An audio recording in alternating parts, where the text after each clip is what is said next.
সকলোকে নমস্কাৰ জনাই স্বাগতম জনাইছোঁ মোৰ এনে মিনি ব্লগলৈ।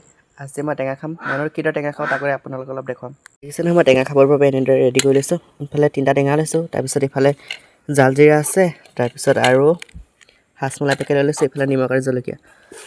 ৰ'দত বহি টেঙা খাম। ৰ'দত বহি টেঙা খোৱাৰ মজাই বেলেগ। ৰ'ব কাটি লওঁ, তাৰপিছত আপোনালোকক দেখুৱাম। দেখিছে নহয় মোৰ টেঙা কাটা হৈ গ'ল। ইফালে এইটো হাজমোলা পেটিটো এনেদৰে কাটি লৈছোঁ। তাৰপিছত এনেকৈ অলপ গুড়ি কৰি ল'ব দেই, তেতিয়াহে খাই ভাল লাগে। আপোনালোকে এনেদৰে খাই চাব।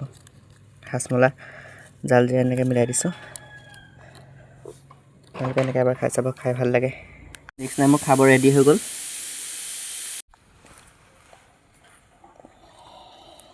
এনেদৰে মিলাই দিছোঁ।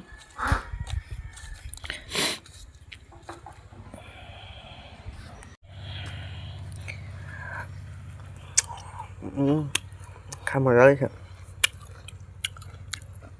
আপোনালোকে ট্ৰাই কৰি চাব পাৰে, মজা।